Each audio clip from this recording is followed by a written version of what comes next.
Welcome to the Seniors Get Up and Go channel. This is the Seniors Get Info podcast series. Today we are talking about showing seniors how to live safe, healthier, and more active lives. So we're a resource for adults and seniors to get important information to help you help yourself.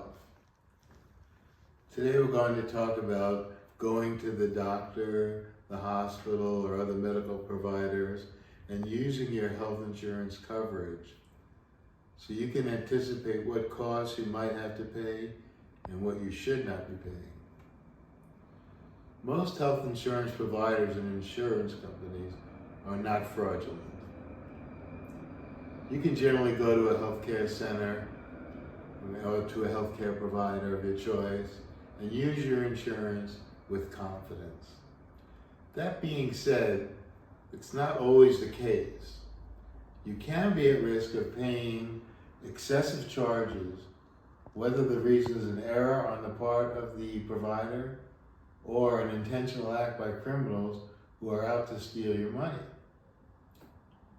Insurance companies may not always have your best interest in mind, so you must be careful to protect yourself. Remember, the insurance company's goal is to make money.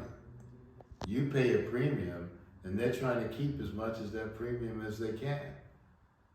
You need them to pay your medical bills, and they try to do it in, say, a stingy way if they can.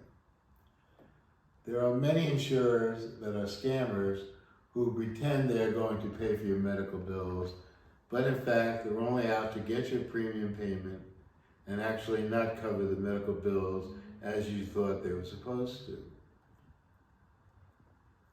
So what is medical insurance?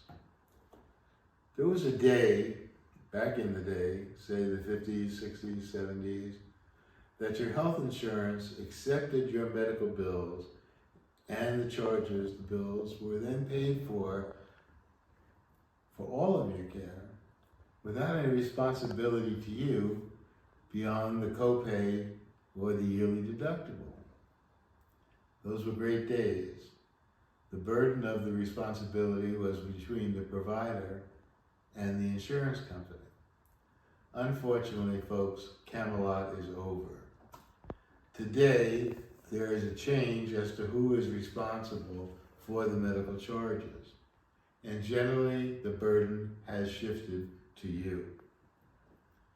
These types of open healthcare insurance policies that used to exist are not generally offered anymore. Only a few privileged people can afford to even have this type of coverage with the extremely high cost of the monthly payments, deductibles, and copays. Today, generally, most people work for an employer who will give them options for their health insurance coverage. The employers and the insurance companies are offering health insurance programs that are based on managed care contracts with the providers. You've heard of HMOs, PPOs, government contracts such as Medicare, Medicaid, Veterans Administration. The direct health care contracts are between the insurance company, the employer.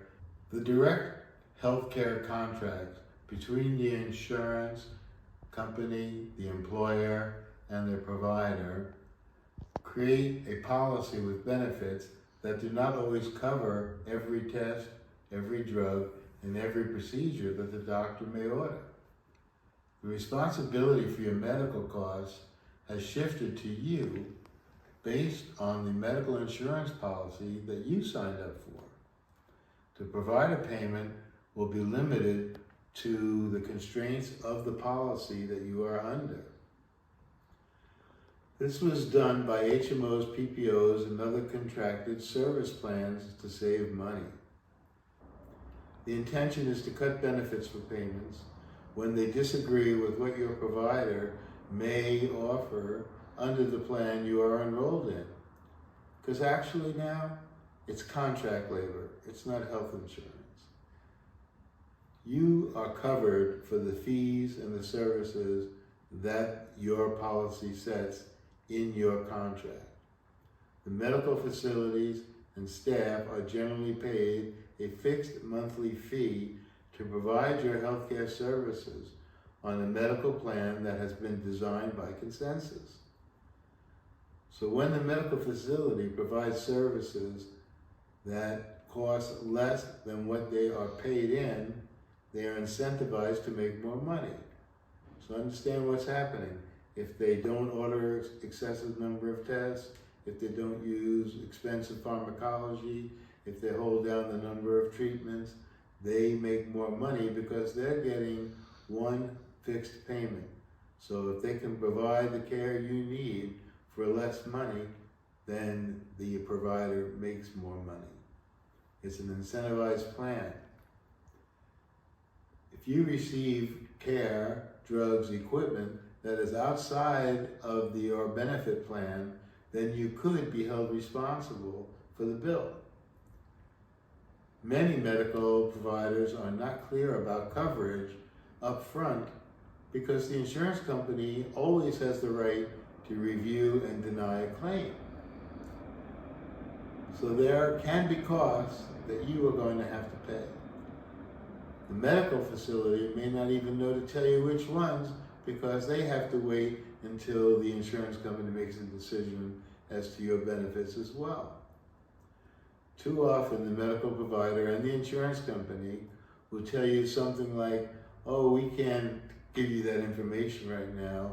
We cannot tell you until after we see the actual medical charges, the actual medical services provided, the actual medical files, and then we can determine what coverage we'll make. So even if you're asking up front, many times you may not get the clear answer that you're looking for. You are always allowed to ask the medical facility and the insurance company about your coverage, but it can be difficult to get a straight answer. And if you're in an emergency situation, if you're in urgent care and you're having a heart attack, you're not going to stop and say, wait a minute, I want to go check my coverage. Or if your gallbladder's exploding, or you got a broken limb, you're just not going to be able to do it. So sometimes we have to just trust in the system. I'd like to share a few ideas in generally protecting yourself. Do not give complete permission to a medical facility or a medical provider to bill for your services unless they agree to give you a detailed copy of all the charges they send in to the insurance company. You need to be able to confirm that you actually had those medical services that they're billing for, because ultimately you might be held liable for them. So it is quite normal to tell the insurance company or the provider or both that you're willing to give the authorization for the billing, but you want a copy of the bill. You can ask your medical providers up front if they know what your insurance company is going to pay generally. Many providers in the community know who the big insurance companies are in their area. They know who the major employer plans are, and they know how they cover. So if I'm in a certain specialty, I've got a pretty good idea of how most of the insurance companies are going to reimburse and when they're not going to reimburse. So even if they can't give you the specific guaranteed amount, they might be able to give you some good guidelines if the doctor's insurance staff is cooperative. You can ask, when am I going to have to pay my out-of-pocket expenses? Co-pays, deductibles, non-covered services, drugs not on the pharmacy list, etc. They should be able to give you some guidance as to when some of these funds will be due, when you'll have to make some of these payments. It may not be till months in the future by the time they resolve all the charges and all the denials and all the co-pays and deductibles, etc. But in the meantime, you can be saving up some money and being ready for it.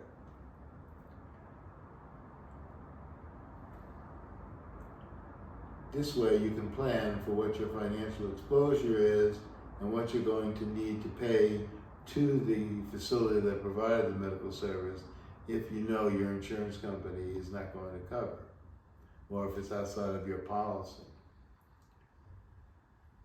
Now, if you are having a unique procedure and your doctor tells you up front, this is a special procedure, you need to get pre-authorization, because many policies now require you to get special authorization for a CAT scan, an MRI, some types of infusions on certain drugs, whatever it might be. If you need a special authorization, always try to get it in writing. Don't let the insurance company just tell you verbally, oh yeah, we're going to pay, we're going to authorize it. You want it in writing in case later there is a dispute and the insurance company tries to deny the payment. You want to be able to have something to defend yourself and to show that you followed the rules, you asked for the authorization, they gave it to you, and now you have it. So get it in writing whenever you possibly can. You need to confirm these things.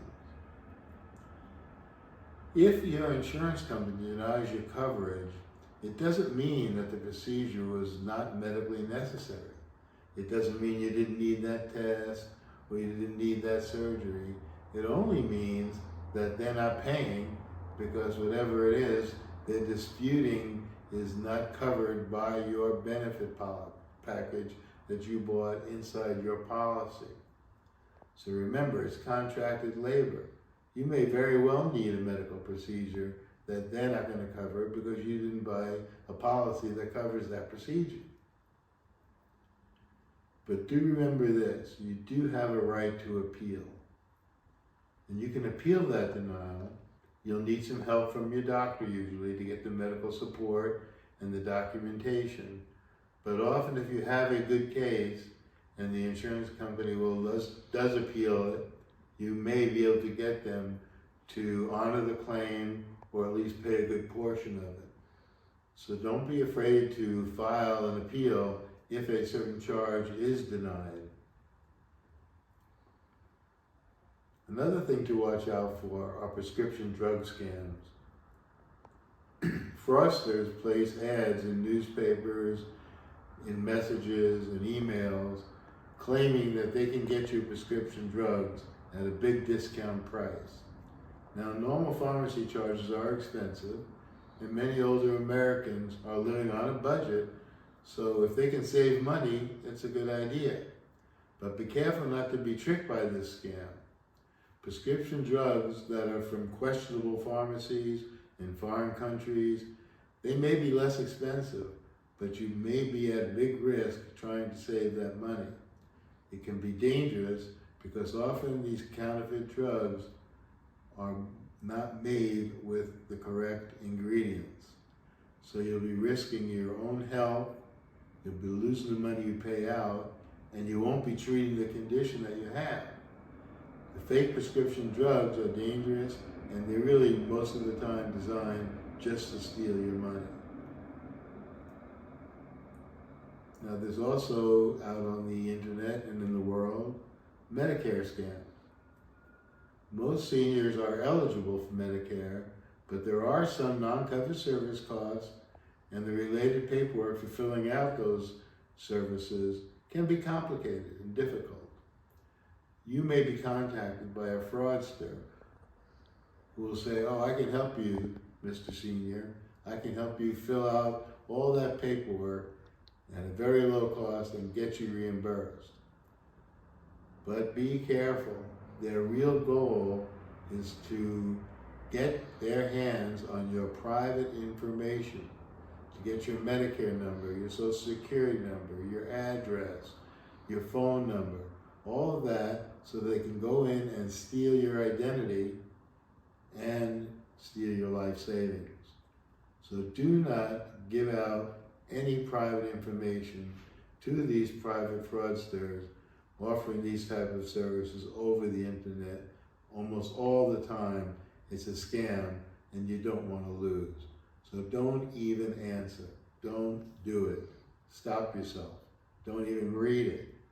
Okay? okay? Don't get ripped off. When you feel that you're in need of medical care, you should try and go to a healthcare provider on a referral from people you know in your community. Maybe from friends, family, senior centers. Try to be referred to reputable doctors, hospitals, treatment centers, where people have had good success in their health and also have not been ripped off from their insurance scams. If they're satisfied with the treatment and the billing services, then you can have more confidence to go ahead and use that provider. I hope you found this podcast helpful. Watch it a couple of times and learn from it, and be careful not to get ripped off. Have a great day.